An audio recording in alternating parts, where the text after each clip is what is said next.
प्यारे विद्यार्थी नमस्कार। आज हम आपके लिए तीसरा वीडियो ले रहे हैं, तीसरा अनुच्छेद। इसका शीर्षक है आदर्श छात्र। आदर्श का अर्थ होता है विद्यार्थी बढ़िया, और छात्र का अर्थ होता है विद्यार्थी। अर्थात बढ़िया विद्यार्थी, बढ़िया छात्र ही आदर्श विद्यार्थी कहलाता है। पहला पंक्ति है, ध्यान दीजिएगा, प्रत्येक पंक्ति के लिए एक एक अंक निर्धारित है। हम आपके लिए 7 पंक्ति से ज़्यादा लिए हैं। आपको परीक्षा में 7 पंक्ति लिखना है और 7 नंबर आएगा। ध्यान दीजिएगा, हम एक एक लाइन पढ़ करके आपको हिंदी कहते जाएंगे। लिखल है आदर्शः छात्रः छात्राणाम् अनुकरणीय भवति। फिर से ध्यान दीजिएगा, आदर्शः छात्रः छात्राणाम् अनुकरणीय भवति।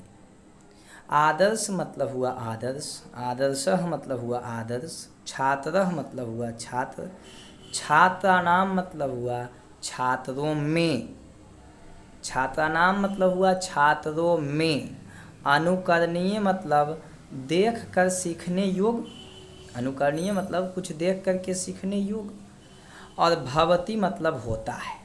तब मोटा मोटी इसका हिंदी हुआ कि आदर्श छात्र छात्रों में अनुकरणीय होता है। मतलब जो कमज़ोर छात्र हैं वो आदर्श छात्र को देखकर कुछ सीखते हैं। आदर्श छात्र छात्रों में अनुकरणीय होता है। पहला पंक्ति का हिंदी हुआ, आदर्श छात्र छात्रों में अनुकरणीय होता है। अगला पंक्ति है, सह गुरु भक्तः भवति। और जो आदर्श छात्र होता है विद्यार्थी, सह मतलब होता है वह, और गुरु मतलब गुरु शिक्षक, और भक्तः मतलब भक्त, और भवति मतलब होता है। तो इसका मतलब हो गया वह गुरु भक्त होता है, अर्थात गुरु की आज्ञा का पालन करता है, गुरु द्वारा बताए गए बातों और एवं मार्गों पर चलता है और मेहनत करता है। तो हो गया दूसरा पंक्ति का हिंदी, वह गुरु भक्त होता है। वह मतलब आदर्श छात्र, मतलब जो बढ़िया विद्यार्थी होता है वह गुरु का भक्त होता है। अगला पंक्ति ध्यान दीजिएगा, तस्मै अध्ययनम तपः भवति। तस्मै मतलब उसके लिए, तस्मै मतलब उसके लिए, ध्यान दीजिएगा, तस्मै मतलब उसके लिए, अध्ययनम मतलब अध्ययन पढ़ना लिखना, अध्ययनम मतलब पढ़ना लिखना, तपः मतलब तपस्या, और भवति मतलब होता है। अर्थात उसके लिए मतलब आदर्श छात्र के लिए, उसके लिए मतलब आदर्श छात्र के लिए जो अध्ययन है, अध्ययन मतलब पढ़ना लिखना, तपस्या होता है। मतलब सोचिए कि विद्यार्थी जो बढ़िया होते हैं वो तपस्या मान करके पढ़ाई लिखाई करते हैं, कि पढ़ाई लिखाई एक तपस्या है। फिर से ध्यान दीजिएगा, इसका पूरा हिंदी हुआ, उसके लिए अध्ययन तपस्या होता है, उसके लिए अध्ययन तपस्या होता है। अगला लिखा हुआ है विद्यार्थी, सह सदाचारी भवति। वह सदाचारी होता है। सदाचारी मतलब अच्छा आचरण वाला, सह सदाचारी भवति मतलब वह अच्छा आचरण वाला होता है। वह मतलब आदर्श छात्र, आदर्श छात्र जो है विद्यार्थी है ना, वह जो है अच्छा उसका जो है आचरण होता है, वह सदाचारी होता है। कौन सदाचारी होता है? आदर्श छात्र। आगे ध्यान दीजिएगा, तस्मै मातृदेवः पितृदेवः भवति। तस्मै मतलब हम ऊपर की पंक्ति में ही बताए, तस्मै का मतलब होता है उसके लिए। तस्मै का अर्थ क्या होता है बाबू? उसके लिए। तस्मै मातृदेवः पितृदेवः भवति। उसके लिए मातृदेव मतलब माता देवी के समान, पितृदेवः मतलब पिता देवता के समान, भवति मतलब होता है, अर्थात उसके लिए माता देवी के समान और पिता देवता के समान होता है। जो बढ़िया छात्र होता है माता पिता का रिस्पेक्ट करता है, आदर करता है ना। तो इसके लिए संस्कृत में शब्द आया है कि मातृदेव पितृदेव भवति, मतलब आदर्श छात्रों के लिए उसके माता पिता जो होते हैं माता देवता के समान और देवी के समान और पिता देवता के समान होते हैं। आगे ध्यान दीजिएगा, सह मधुरभाषी भवति, और जो बढ़िया छात्र होता है वह मीठा बोलता है, वह मीठा बोलता है। मधुर भाषी, मधुर माने मीठा, भाषी मतलब उसका भाषा जो होता है वह मीठा होता है, अर्थात हो गया वह मीठा बोलता है। कौन मीठा बोलता है? जो आदर्श छात्र होता है उसका बोली मधुर भाषी होता है, मीठा होता है। उसका बोली कैसा होता है? मीठा होता है आदर्श छात्र का। लिखा हुआ है आदर्शः छात्रः गृह कार्यं करोति। आदर्शः छात्रः गृह कार्यं करोति मने हुआ विद्यार्थी जी, आदर्श मने आदर्श, आदर्शः मतलब आदर्श, छात्रः मतलब छात्र, गृह मतलब गृह घर, कार्यम मतलब वर्क है ना, टास्क, और करोति मतलब करता है। पूरा हिंदी हुआ, आदर्श छात्र घर के काम को भी करता है। घर काज मतलब हुआ HW, होमवर्क जिसको कहते हैं, अर्थात आदर्श छात्र घर का काम अर्थात होमवर्क करता है। जो अच्छा विद्यार्थी होता है गुरु द्वारा दिया गया HW क्लास में उसको पूरा करता है। अगला पंक्ति का तो इसका पूरा हिंदी हो गया, आदर्श छात्र गृह कार्य को करता है अर्थात HW करता है। अगला पंक्ति पढ़ते हैं, ध्यान दीजिएगा, सह कदापि असत्यम न वदति। सह मतलब तो वह, कदापि कदा जोड़ अपि मतलब कभी नहीं, कभी कभी भी, कदापि मतलब होता है कभी भी, और असत्यम मतलब झूठ, और ना मतलब नहीं, और वदति मतलब बोलता है।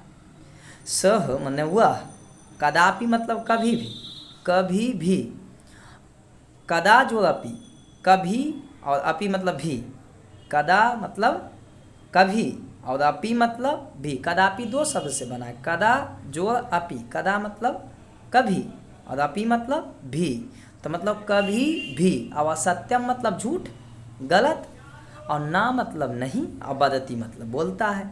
सह कदापि असत्यम ना वदति, सह कदापि असत्यम ना वदति, वह कभी भी झूठ नहीं बोलता है। ध्यान दीजिएगा, वह कभी भी झूठ नहीं बोलता है। आगे पंक्ति है, सह पापात बिभेति। सह मतलब वह, पापात मतलब पाप से, पापात मतलब पाप से, सह मतलब वह, पापात मतलब पाप से, अब बिभेति मतलब होता है डरना। विभेति मतलब क्या होता है? डरना। पापात मतलब पाप से, पापात मतलब बाबू पाप से, और सह मतलब वह, सह मतलब वह, पापात मतलब पाप से, और विभेति मतलब डरता। वह पाप से डरता है अर्थात गलत काम नहीं हो जाए इससे वह डरता है। सह पापात विभेति मतलब वह पाप करने से डरता है। आगे ध्यान दीजिएगा, आगे लिखा हुआ है समाज सेवा तस् व्रतम भवति, और समाज का सेवा करना उसका एक व्रत है। जिस तरह से छठ पूजा में व्रत रखते हैं भी, कुछ पुरुष भी रखते हैं, महिलाएं अधिक रखती है तो व्रत रखता है, ठीक उसी तरह से जो आदर्श छात्र होता है उसके लिए समाज सेवा व्रत होता है। फिर से ध्यान दीजिएगा, समाज सेवा तस् व्रतम भवति, समाज सेवा माने समाज सेवा, तस् माने उसका, व्रतम माने व्रत, और भवति मतलब होता है। समाज सेवा उसका व्रत होता है, उसका मतलब आदर्श छात्र का व्रत होता है। फिर से ध्यान दीजिएगा, समाज सेवा आदर्श छात्र का व्रत होता है, अर्थात समाज सेवा उसका व्रत होता है। तस माने उसका किसके लिए है? आदर्श छात्र के लिए। तो इसका हम कह सकते हैं समाज सेवा उसके लिए व्रत होता है। आगे ध्यान दीजिएगा, आदर्श हो छात्र आलस्य, देखिए यहाँ आलस्यम लिखा गया है लेकिन आलस्य होना चाहिए, आधा स और य होना चाहिए, लेकिन बिंदु गलत पड़ गया है, तो आप लोग उसको सुधार लीजिएगा। आदर्श हो छात्र आलसम शत्रु इव मन्यते, एक एक लाइन के हिंदी समझिएगा और मोटा मोटी बात को धरते रहिएगा। आदर्श मने आदर्श, छात्र मतलब छात्र, और आलस्य मतलब आलस्य को, और शत्रु मतलब जो दुश्मन होता है, ईव मतलब के समान, ईव मतलब के समान, मन्यते मने मानता है। तो क्या हो गया? आदर्श छात्र आलस्य को शत्रु के समान मानता है। ईव मने के समान, मन्यते मने मानता है, शत्रु मने शत्रु, शत्रु के समान मानता है। शत्रु ईव मन्यते मने शत्रु के समान मानता है। उससे पहले आया आलस्य, आलस्य, आलस मतलब आलस, आलस मतलब जो नींद होता है।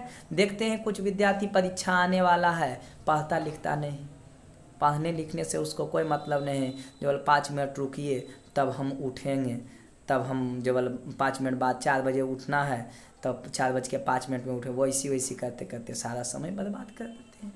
लेकिन जो बढ़िया विद्यार्थी है, आदर्श छात्र जो है, वो आलस को शत्रु मानता है कि ज़्यादा सोना बेकार है, ज़्यादा सूतेंगे तो परीक्षा में कम अंक आएगा, बढ़िया से तैयारी नहीं हो पाएगा। गार्जियन और गांव वाला जो है दिक्कत से बोलेंगे, बढ़िया ख़राब बोलेंगे, आपको जो है निकल नहीं जाएगा गांव से।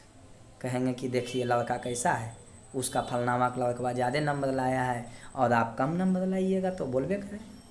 तो इसलिए आप ध्यान दीजिए और अपना पढ़ाई कीजिए। तो इसका हिंदी क्या हुआ विद्यार्थी? आदर्श जो छात्र है आलस को शत्रु के समान मानता है। आदर्श जो छात्र है, आदर्श जो छात्र है विद्यार्थी, आदर्श जो छात्र है, आदर्श जो छात्र है वो आलस को शत्रु के समान मानता है।